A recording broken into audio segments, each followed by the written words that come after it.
Hello, everybody. I'm here to explain our paper, which just kind of digs in deeper to our game, um, why we chose the concepts that we did, and why we grouped the concepts the way that we did with each color. So, obviously, I explained the game earlier, and we'll kind of skip over that, but we obviously thought that these 6 concepts of interpersonal communication were kind of all intertwined, and we thought that they were offered a lot to learn about.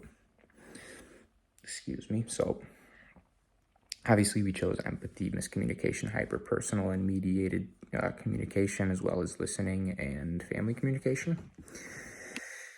And we obviously grouped the blue section was miscommunication and listening.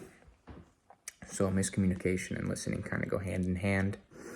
We believe that, if you're an effective listener, you're able to take in what a person is saying, it leads to less miscommunication. It leads to, better conversations, things of that nature. So an example of this is a quote that we used: good listeners show they are attentive by nonverbal behaviors such as keeping eye contact and reacting with appropriate facial expressions.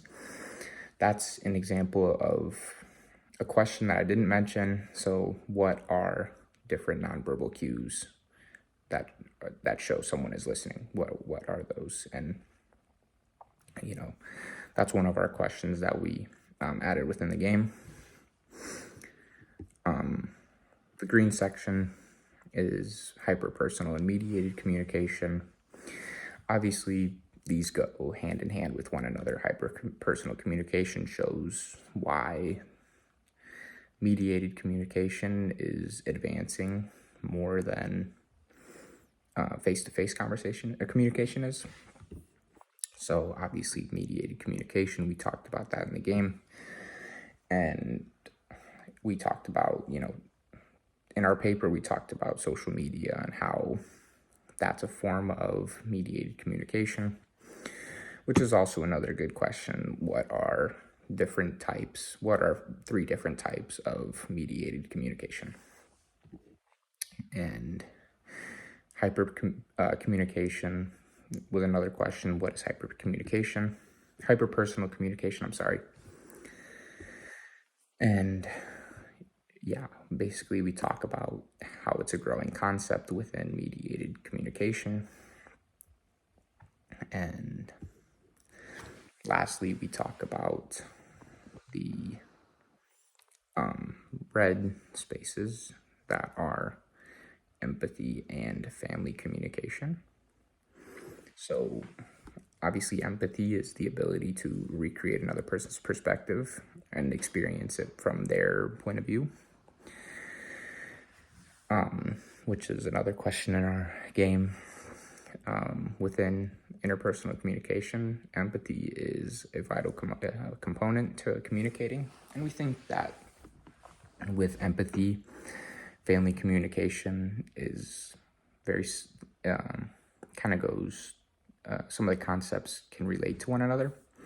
We feel that, having high conversation orientation promotes different viewpoints to be brought forth in a conversation, and that allows to bring a safe space, because you're with your family, you're with people you're comfortable with, and you're with people who love you and will show empathy towards you, if a sensitive topic comes up.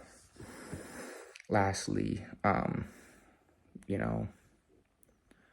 we think that this game engages all the players, because it allows everybody to think. Even the person who's asking the question, they have to think of ways that they may be able to give hints or clues to the people answering.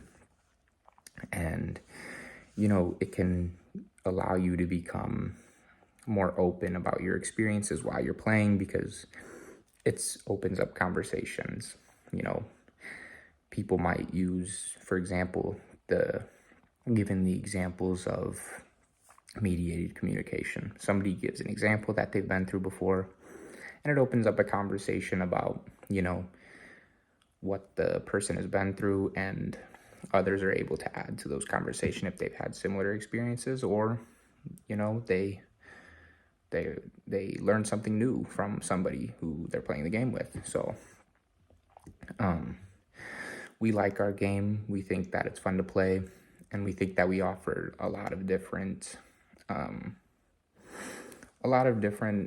elements from the class that are very important. So thank you.